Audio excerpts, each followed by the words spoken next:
Hello, hello, hello, hello, everyone. Welcome to another episode of Sree's Global COVID-19 Show. My name is Sree Sreenivasan, and I'm so delighted to be able to host this show despite all the troubles we've been having around the world.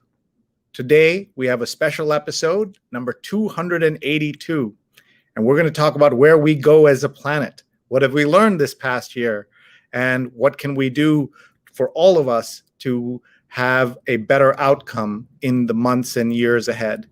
And we have just the right person to help us have this conversation. Dr. Vishakha Desai is here. She's the author of World as Family, A Journey of Multi-Rooted Belongings. She's the former president and CEO of Asia Society and a renowned scholar and advisor at Columbia University. Her book you will be hearing about, you can see the book jacket there, but you'll be hearing more about it when we meet her in just a few minutes. Hi, everyone. I'm Sree. Thank you so much for being here, and thank you for your incredible support this past 15-month period. During this 15 months, I have learned so much, and you have all shared with us what you've learned and how the show has been part of your lives. We know that now we're in a different stage in the pandemic, but your support of the show every single week is so meaningful to me. So thank you for that. And if you're watching us for the first time, welcome. We are delighted to have you. Our guests have been more than 525 guests. We're proud that 303 of them have been women from 75 cities in 22 countries, including the chief scientist of the World Health Organization. And we've had doctors, authors, journalists, CEOs, founders, teachers, professors. And our guest today, you heard from her titles, is a lot of these things. And we're in partnership with Scroll Global and Scroll.in. Very grateful to them. And our archives are at youtube.com/SreeNet. Please hit subscribe. And we wouldn't be able to do this without our awesome producers, Rose Horowitz at Rose Horowitz 31, who now has her own show, and please follow her to learn about that. And Vandana Menon, Vandana_Menon. She will be live tweeting along with Rose, so please look for those. And I'm the Marshall Loeb visiting professor at Columbia. I was at Columbia for 20 years, so often I'll say Columbia, but at Stony Brook School of Communication and Journalism. And I'm the CEO and co-founder of Digimentors. We are a social media consultancy, but we also do webinars, talk shows like this. We help people have a better digital footprint. So if you need any help, please reach out to us. We'd love to talk to you. You can just email me and we can talk about how we can help. And so let me now bring on our very special guest, Dr. Desai. Again, she is the author of World as Family, A Journey of Multi-Rooted Belongings. And she's a former president and CEO at Asia Society.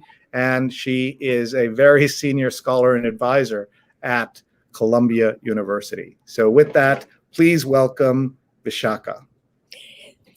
Hi, wonderful to be with you.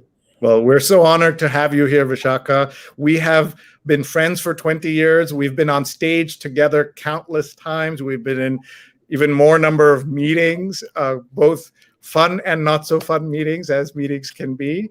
But this is the first time you and I are having a conversation like this in this kind of format. But this is the format we've been living with for 15 months now. My first question always is, how are you? Where are you? And how's your family been handling the pandemic? Well, first of all, let me just say what a thrill it is to be with you, Sree, even though we can't see each other directly in person, but it's as good as it gets, you know.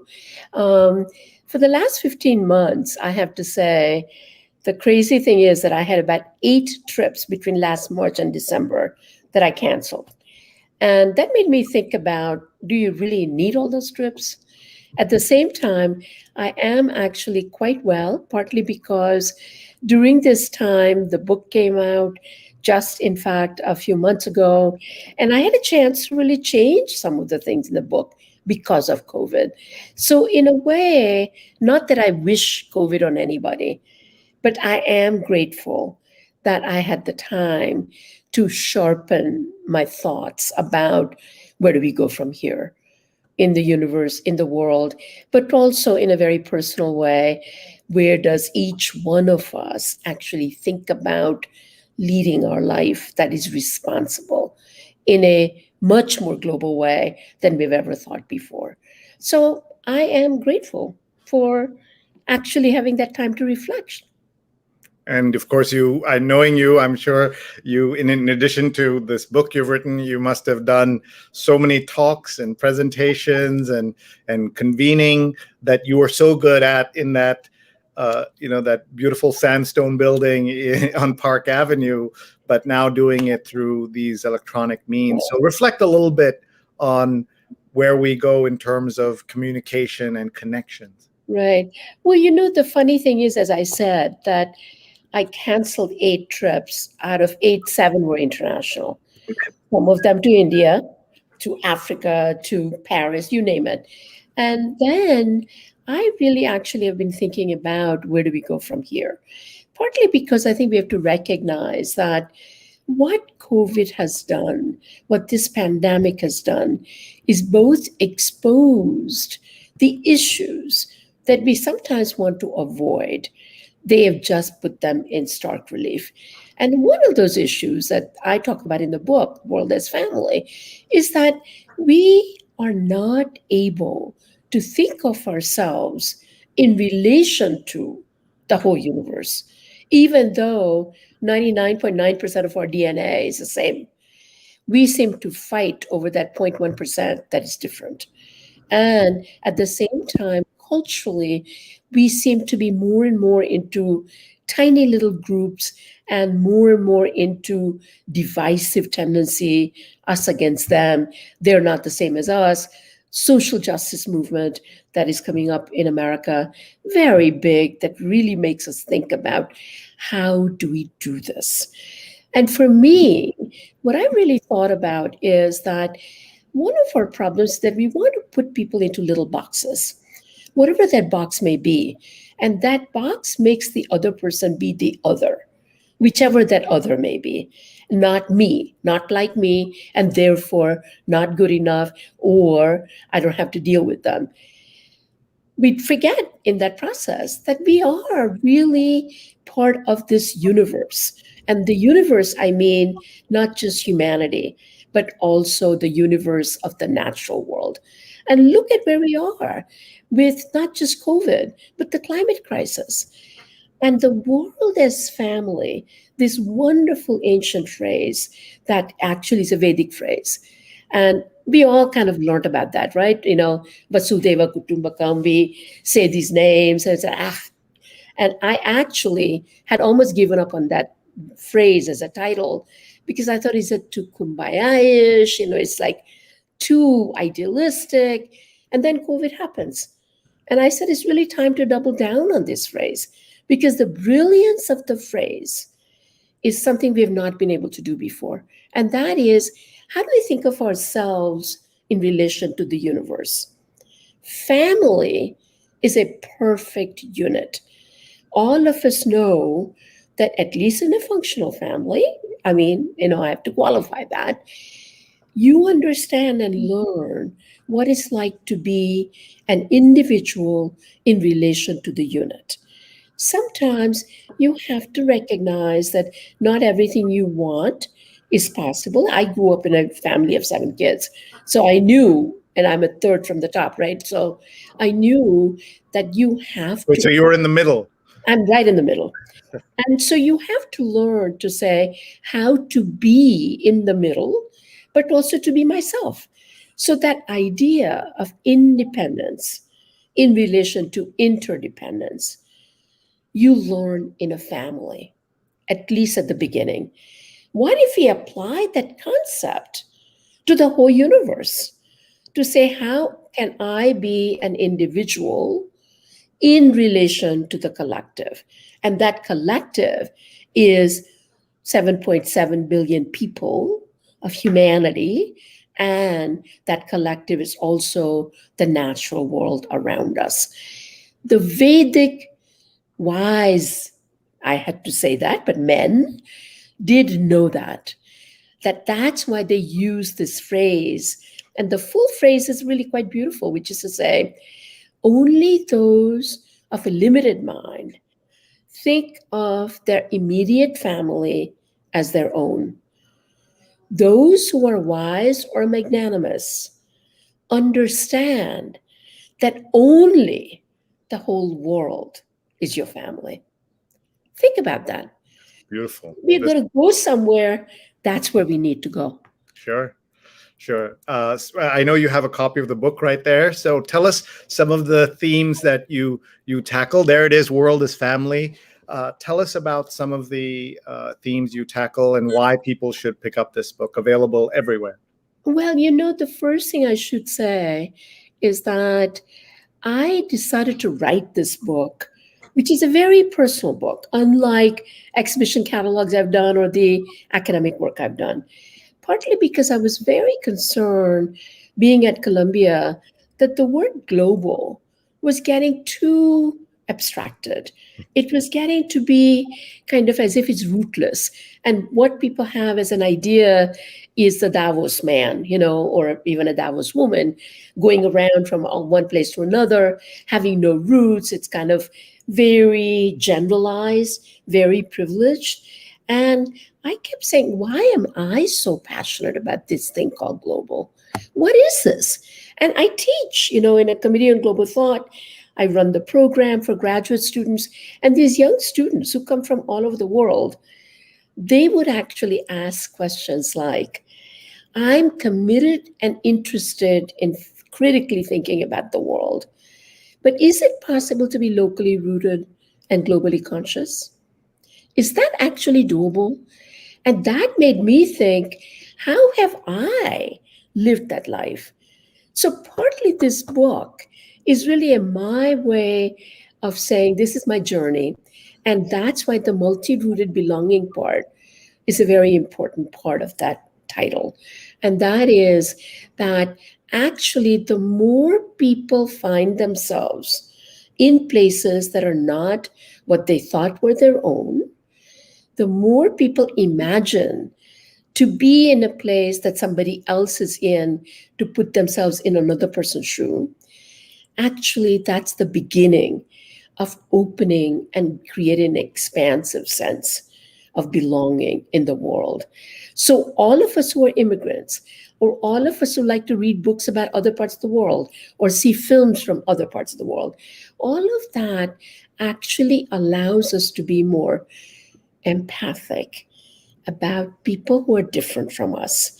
And that's the beginning, I feel, of getting to this idea of global belonging. But let's also face it, the global is relational. I don't have to give up my Indianness or my American connections or my Ahmedabad roots to connect in the larger world. So that, as I write about in the book, there are at least 6 identities I have. Sometimes I'm an Indian living in America. Sometimes I'm an Asian American. Sometimes I'm an Ahmedabadi girl who lives in New York. And sometimes I'm a New Yorker who happens to be from Gujarat. Each one of these are very specific, contextual, and real. It is not just the words I use. And lots of other people have talked about this. So, the reason why I think that it's important for each one of us to reflect on how do we create a sense of expansive belonging is that it begins right at home. How do you raise your children? What kind of experiences do you give them? And how do you continue to reflect on those experiences so you learn from that? So, this book is kind of an iterative book. It is a book about learning of that journey and recognizing that it is not a walk in the park, not a piece of cake, pretty confusing sometimes. And I talk about that. But the possibilities are also pretty thrilling. That's the thing so I'm really arguing for messiness. I'm arguing for liminality. I'm arguing for out of that, it's like a lotus that comes from mud and muckiness of water, and something new emerges. And it's out of that that we create this third space that we so desperately need. So that's my way of saying, you can all do it. We can all do it. Just do it your way, but do it. Excellent. And we want everyone to pick up that book, order it online or order it from Columbia University Press. I know that you will really enjoy it. Let's look at some of the comments that have been coming in, including Jonathan Borstein's watching from the East Village. And he has watched 282 episodes. So it's an incredibly wonderful friend. As we go to these, okay. Jonathan, Vishakha, as we go to these different places, I'd like to ask you for a memory of each of these places. Let's start with the East Village. And you want me to tell you? Yes, something about the East Village. My God. Okay, so I will tell you my favorite memory of East Village is actually when I was at the Brooklyn Museum in 1972 and going to amazing movies at the St. Mark Theater, and then going to the West Village and going to a jazz concert. And I had the opportunity and privilege of seeing Charlie Mingus, Miles Davis in person at the Village Gate, Village Vanguard. Unbelievable. So that is my favorite memories of the Village, East and West. East Village was a little iffy at that time, I have to say. Yeah. All right, let's keep going. And Apollo is watching from Montclair, New Jersey. He was a guest on the show from Vegas. So if you have a Vegas memory instead of a Montclair memory, or you can do both. You know, I've only been to Vegas once, but my memory of Vegas is actually to do with what somebody asked me. And that was that I was talking to somebody on the plane and they were saying, where are you going next? And I said something about, I'm actually headed to Bellagio. And this guy says to me, you don't look the type. And I said, what? And he said, but I mean, Bellagio, Las Vegas, you don't look like that. And I realized that I was actually talking about going to the real Bellagio at the Rockefeller Villa as a fellow for the Rockefeller Foundation. And I had no idea that there is a complete replica or something of Bellagio in Las Vegas. So I was very embarrassed that I didn't even know that such a thing existed, you know. And then I went to Las Vegas for a conference and I saw it and I recognized that. But my first memory of Las Vegas is how other people think of the name and there's a completely different world, you know. Yeah. I mean, many people, especially who are not Americans, remark about when they hear about the University of Notre Dame and they think that's how it's pronounced here and that there is a church with a different name, a cathedral in Paris. Let's see. Paula is watching from Tallahassee, Florida. Have you ever been? I haven't been to Tallahassee, but I've been to St. Petersburg. Does that count? I know it's not close, but not yes, quite we'll have it count for sure. No, let's see here. Florida is not a place I know well. Yeah. I mean, I've been to couple of places. Miami I've been, but not to Tallahassee. Yeah. Neil Parekh, who you met, is watching from Springfield, and he's pinged his mom, Sudha Parekh, who you knew both him and her late husband and Neil's late father, Dr. Prakash Parekh, who is a great journalist and lawyer, and a friend of my father's. Yeah. Yeah, and she's connecting. And let's see here. Stefan is watching, and he says hello from Ramsey, New Jersey. And Pradnya Haldipur says greetings from Silver Spring.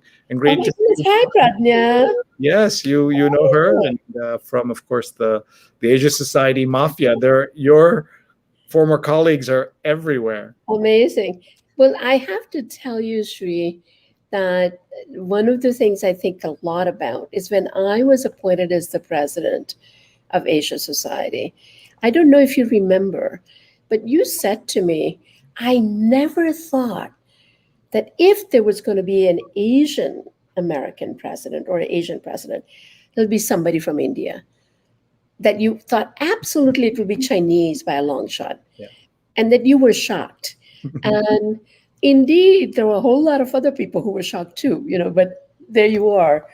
Well, let's talk about that for a second, because in part in America, when you think about Asia, traditionally when people say Asia, they mean East Asia, partly for historical reasons, all the wars that America fought in East Asia, for example. But in England, when you say Asia, they mean South Asian, and they think of East Asian second. What was coming to grips with that like, especially when you ended up running Asia Society? Well, it started even before that, and that was in Boston when Dukakis was running for president. I was at the Museum of Fine Arts, and I met some of the Indian Americans who were helping him. And then they got me involved and they got me appointed to the Massachusetts Humanities Foundation or something. And I began to recognize that this idea, and up until that point, I'd been in America and I always thought I was an Indian in America. That's how I thought myself. And then I began to hear these people talk about Indian Americans. And I began to meet other Asian origin people. And it made me realize that actually it's a constructed identity. There is no question about that.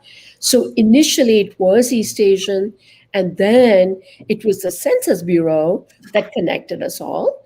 And the truth of the matter is that it is our American experience that as immigrants that actually connect us rather than our Asian background. So often people say, what do Indian Americans have in common with Chinese Americans? Not a lot, because their backgrounds are different and there's not like an Asian connection there. But it is true that our American experience of being seen as the other and being actually put into different boxes of certain kind of prejudices that come together, or the model minority or whatever there is, actually it is that experience that connects us. And we should use it, because individually, let's face it, we don't have numbers. It comes to having affiliation, alliances, and building where we can fight together and where we can't. So things that we need to fight for in America, it behooves us to actually come together. And it's not just Asian Americans, it's other people of color too, even though their issues are not the same. So we have to be able to chew gum and walk at the same time, to figure out that my being an Indian at a certain time doesn't mean I can't be Asian American.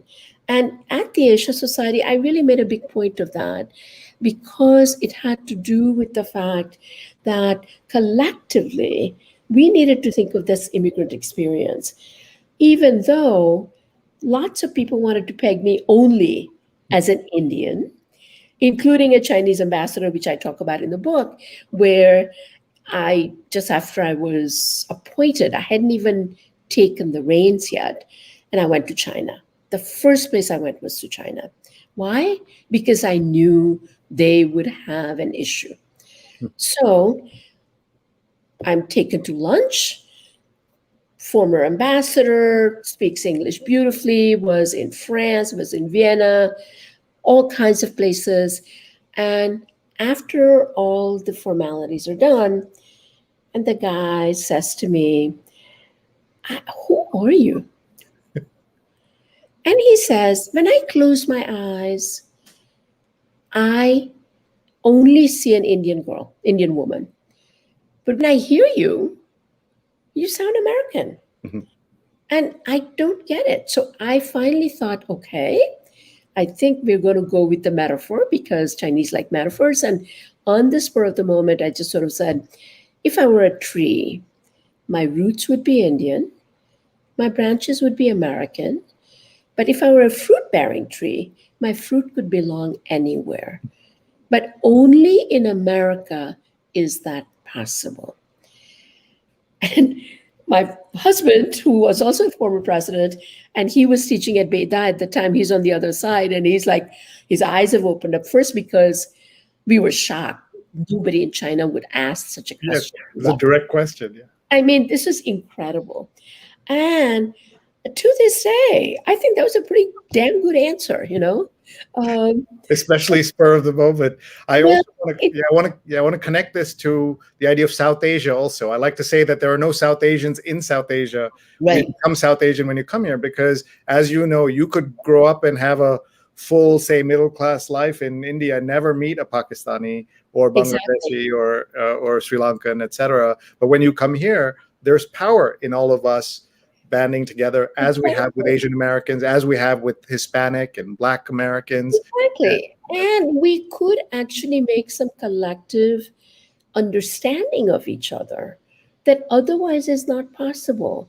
I mean, I am very privileged because I've been to Pakistan 4 times Wow. and for various projects and exhibitions. And the first time I went, I'll never forget it. It was almost as if I was meeting estranged cousins. There was so much that was shared. And yet, it was as if we just, if only we could kind of connect more often, have some family reunions, it would work, because there was so much affection also, people to people. And as we learned later on with the cricket matches and other things that were going on. And so, to some extent, you're totally right about how we create these identities that are expansive. Let's face it, we can choose them. They're not given to us.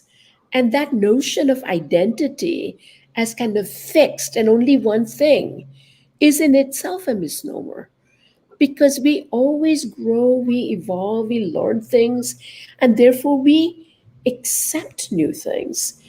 The goal is to remember to be capacious, to be open, and connect with people in different ways. So, for example, I was an exchange student, and the book talks about that.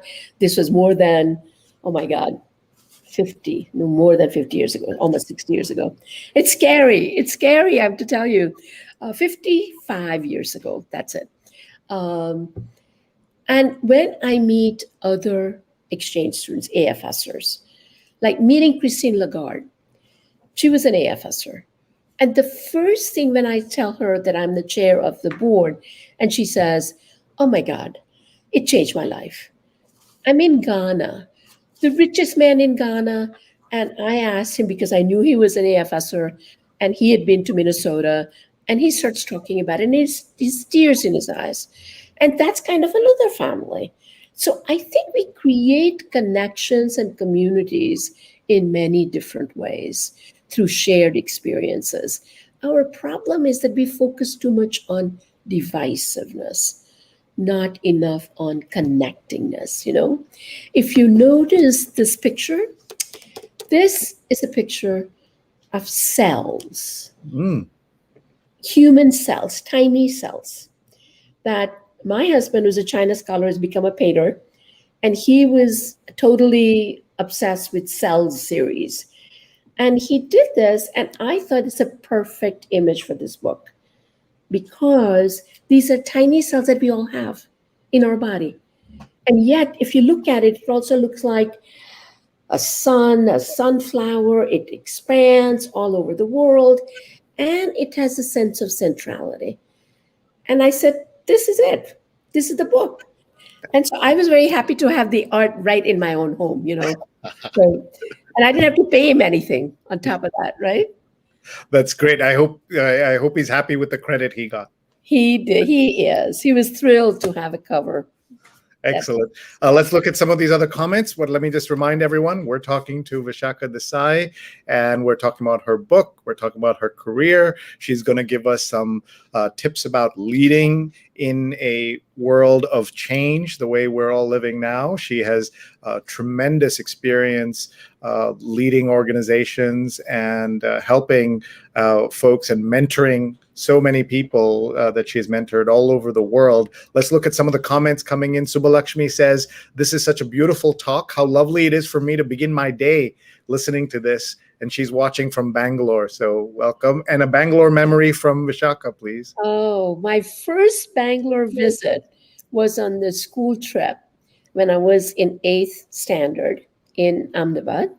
And I went to one of those very fancy, it was a plane company or something, where they were making some planes or parts or something like that. Very big scientific thing. And we had to take our shoes off. And I kept thinking, well, I only take shoes off in temples. So what is this all about? And then the teacher I was with, she joked and she said, "This is like a modern temple. You have to take your shoes off because otherwise you bring too much dirt in. But it is also a sacred space for modern India." And that is my first memory of Bangalore. And Since then, I've been many times. And of course, it's also about amazing traffic jams trying to get to Infosys, but that's a different story. yeah. Jonathan says he remembers that reaction in Asia Society when you were named and people noticing that. And Paulo is telling everyone who's joined late that you're a professor at Columbia, but you hail from Gujarat. And that's because one of our guests, one of our viewers, thought you may be from Colombia. So you are a universal person. Colombia, right. Not But the she understood. UNO, right. I have very good friends in Colombia. And actually, they often talk to me and said, "Are you an advisor to the president of Colombia?" I said, "No, the president of the Columbia University," right? And here is a name you recognize. Sunita Mukhi says, Oh my you are God. phenomenal. So you could say hi to her. Hey, Sunita, where are you? Are you in Manila? Yeah. So Can let's, hear she'll you. speak back. And But then my wonderful mom, to hear you. my mom is watching from Kerala and she says Amazing. hello and she says, "Hi, Vishakha. Nice to see you after so many years." No. Well, you should be very proud of your son. He's amazing, doing so Well, well. thank you. And Sudha says, you had such great exhibits at Asia Society. I'll still remember exhibit on Emperor Shah Jahan, Mumtaz Begum, and Taj Mahal. It was very popular. We enjoyed and took the children to witness the history of the Taj. And Apollo has a question for you. Do you think connection is challenged by the geopolitical tensions between the US, China, and India, the mistrust with COVID and economic competition and espionage? Or is there going to be a reconfiguration? So that's a great, big, meaty topic that I want you to address in 30 seconds. 30 seconds. Okay. Well, I think I'm joking. Please take your time. No, but you're absolutely right that right now, as I was saying, that I think the world is very divisive. And I think especially India, China, US, or US, China, that's a particular point of contestation.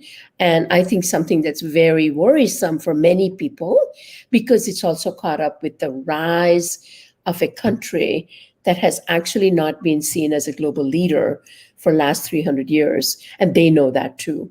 And they are determined to become the leader. And that is hard for a country like the US that is used to being the leader of the world. And I think that it will be worse before it gets better. I truly believe that.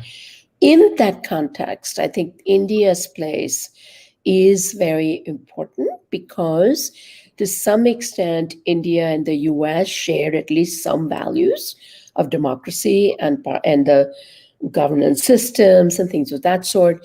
But India economically today is quite weak. And it has to do with not just COVID, but even pre-COVID.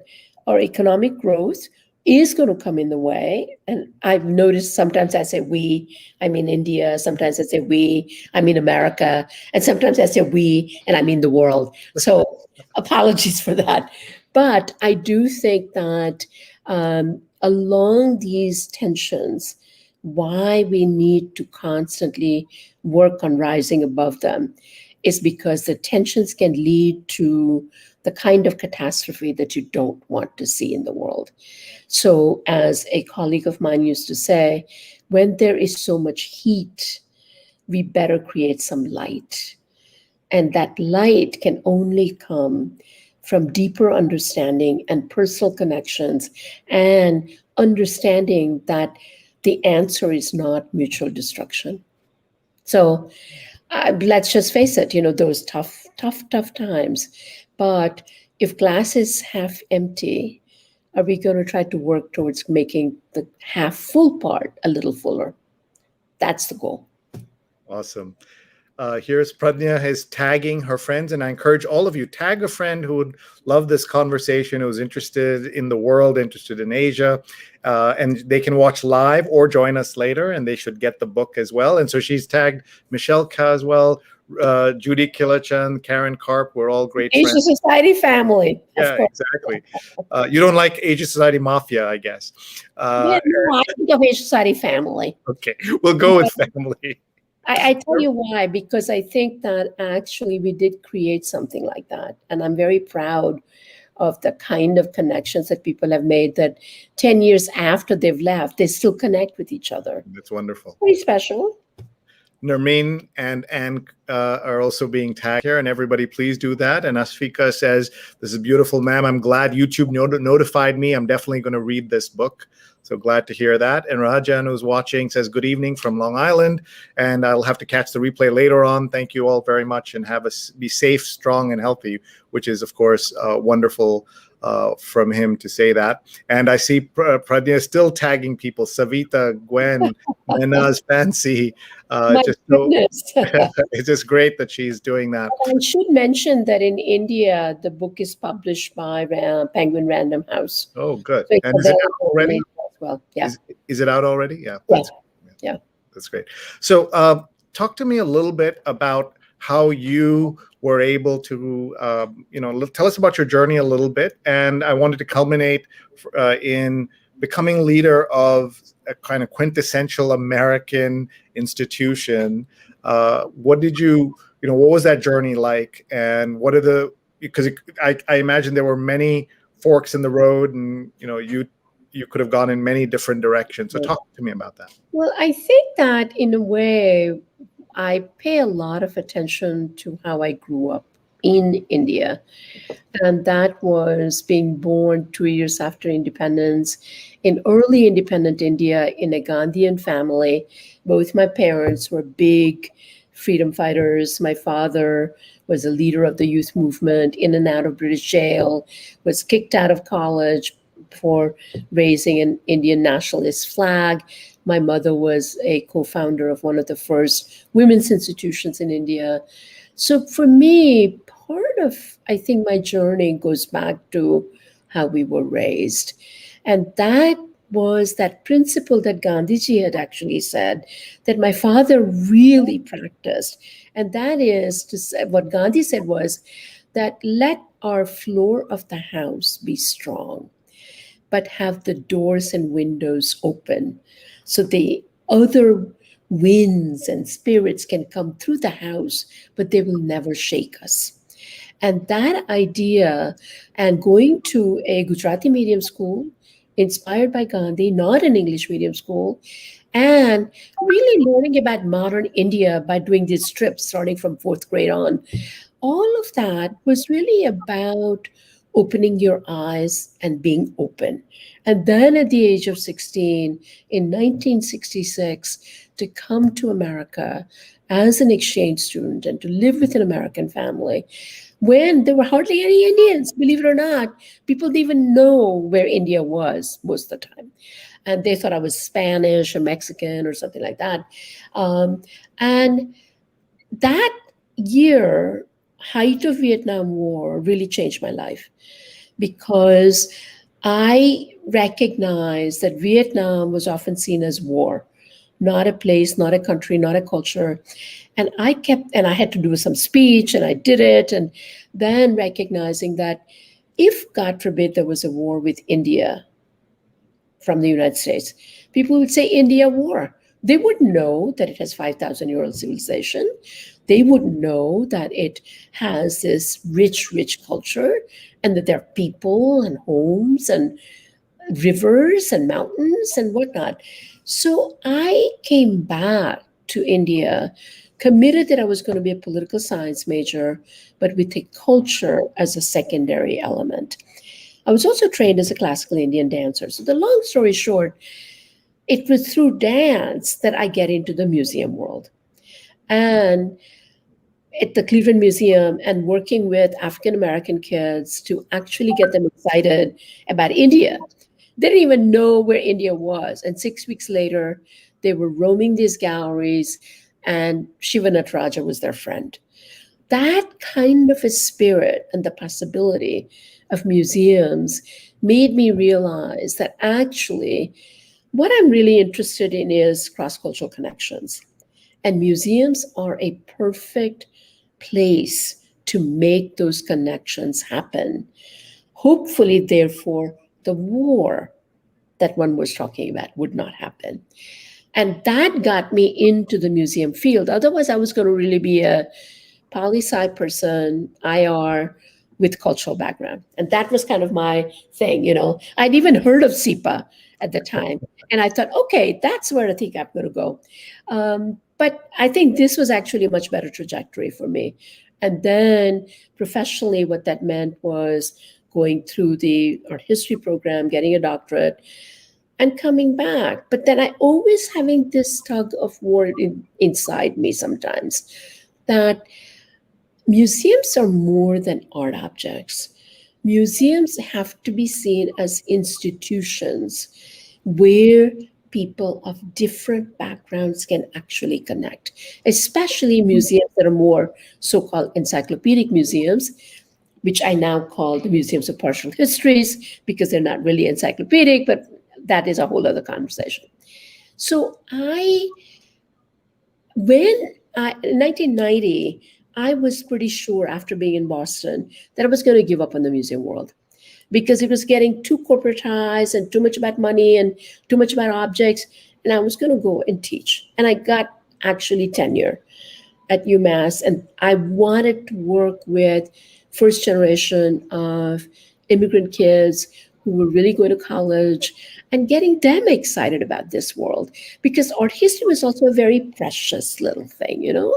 And I'm always about trying to break down those kinds of precious, fancy walls. And then Asian Society happens. And I almost didn't go, but it was the possibility that Asia Society was more than a museum, that it was policy, it was education, it has all these other possibilities, so that the museum would never be just about things. And through things, you could actually create something more. And so when we started doing contemporary art shows that nobody was doing at the time, it was my way of breaking that notion of Asia as exotic over there, the past, and not in the present. And I realized that all of us art historians were also part of that problem. We were culprit in ignoring that, and that I had the obligation to do something, and I had the opportunity. And out of that emerged the whole program of contemporary art culture. Lots of my colleagues were involved with that. And then when Asia Society was looking for the president, as I mentioned in the book, I actually initially said I'm not a candidate because I was because they didn't just offer it to me, which they could have because I'd been there for a long time, but more National search, right? That's what they call it. Yeah. International search. International, yeah. And I said, you know what? You do your search. I'm not doing it. Richard Holbrook was the chair at the time, and there was a search committee. And then some of the board members who really knew me well, and they say, wait a minute, there's something wrong with this picture. And they had two finalists, a university president and a former ambassador, both white men. And they said, if you're not happy, will you come and talk to us? And I said, sure. And that's what happened. But the reason why I say this is that I was also very aware that it were like they had to jump through too many hoops, you know. I was a woman. They'd never had a woman president. B, I was from Asia. They'd never had that. C, I was from the cultural side. I wasn't a policy or the ambassadorial or the historian or the, you know, all of that.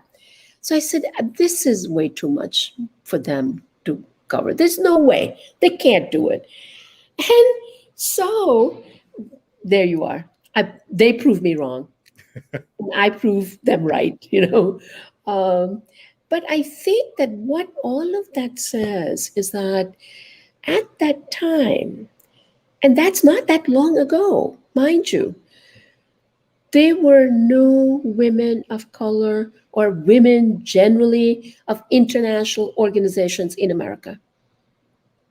None. At the art museum directors, where I became the president briefly in the professional organization, there were exactly 2 women of color. Hmm. And people used to confuse us. So the other one was Kinshasa Conwell at the Studio Museum in Harlem. And when they appointed me as the president, and I said, I just want you to know that my name is Kinvaka, and the Vinkasha is over there. And whatever you say to her will come right back to me because we're the same. It was funny, but you know what? It was also, these are people who knew us and they still were making a mistake. And she's African American, mind you. I mean, it's like, okay, this is not a whole lot of similarities here.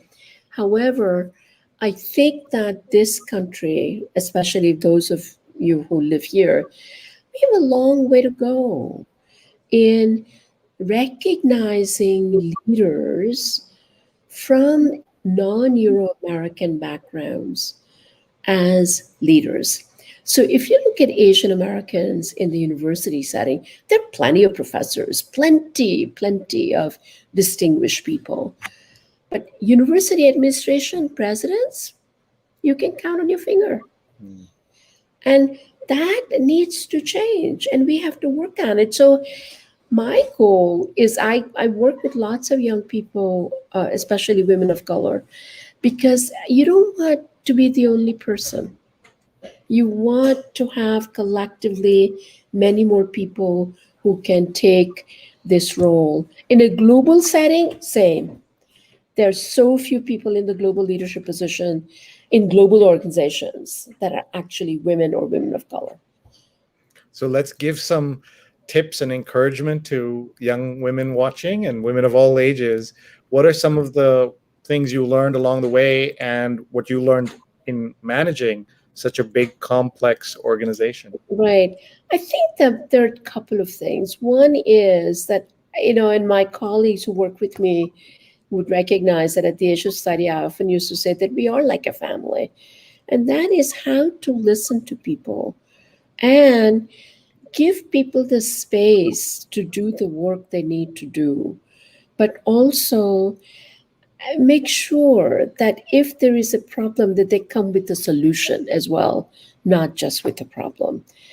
The second thing is that, especially now, I really encourage young women to say, if you find yourself in a problem situation, there are 2 ways to do it. There are multiple ways to do it, but one is either you make the other person feel really bad, and then they feel like they have to be defensive, or you can actually say something that says, this is what I see. I realize you may not have meant it like that.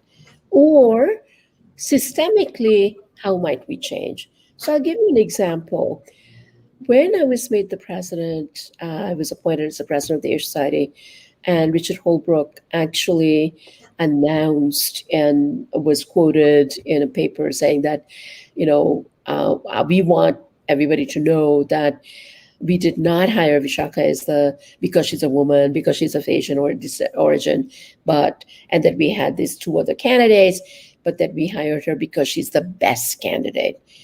And I actually, it kind of didn't sit well with me. And I had also talked to a couple of my colleagues, and Holbrook was not somebody who say something in public and make you feel bad, right?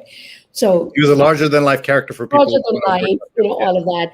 And so I said to him quietly, I said, Richard, don't ever say that again. And he said, why? I'm giving you a compliment. Yeah. It's colorblind. It's blah, blah, blah. I said, because I'm a woman, because I'm from India, because I come from the cultural background and the museum side of things, I will be a different president. And I want to be able to bring my whole self to work.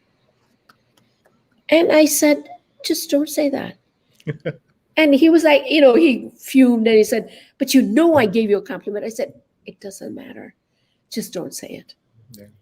But the point, that story that I feel is that there are ways to do it without making people feel bad. And there are ways to also bring your whole self to work. But I sometimes find, at least now, is that people get too quickly into the guilt and the blame game. And when you do that, you really are not reflective yourself to what are you bringing to the table. And if you make people feel bad, it just simply means that they're not going to get to new place because they're going to try to defend themselves. It sounds a little therapeutic kind of like thing, what you do in therapy, but I do think that it's important, and especially for people who find themselves who are in the minority. Sure. But you have to keep pushing. You have to keep. I it may be that this doesn't work for everybody, but I think of myself as an insight subversive. So either you can hit your head against the wall from the outside, or you get inside and you keep opening up. But my theory of change is really more not an artificial log, a wonderful fire that happens quickly and then it's gone. I'd rather use charcoal, take the time, build a fire that lasts a long time. Something that actually can systemically change. But that is my way of doing it. It may be that it doesn't work for everybody, but at least it's worked for me. I mean, sometimes some people would say that there's some places that I stayed too long because I didn't push hard enough, which is probably true. But it's worked for me. And it has, and how well it has worked. That's amazing. I promise you this would be about 35, 40 minutes. We're already at 55 minutes or Oh my so. God. I Amazing. want to I want to just get a couple more questions in, and want to thank everyone who's been watching, of course. But I do want to ask you about the Me Too movement and what it has been like to watch this, led mostly by women who are kind of a different generation.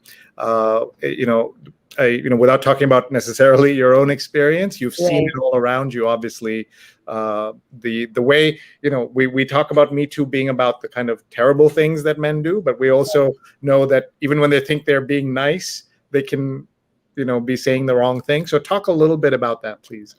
Yeah, I mean, I think that the Me Too movement, in a way, you could say it's high time that these things came out. But I suppose, as I said before, that I live in the subtle gradations. So I like gradations and I like not to make things into black and white. And so that's just sort of where I sit. And one thing that I feel we have to be careful, and I realize initially you can't do that, you just have to push it out there.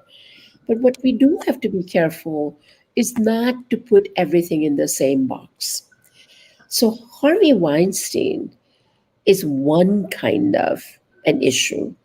Then there are all these other gradations, and some people would say even Al Franken doesn't quite fit that bill. But the big thing we have to think about is that how do we work with men and other people to actually, what Gloria Steinem has been saying lately is that we need a male liberation.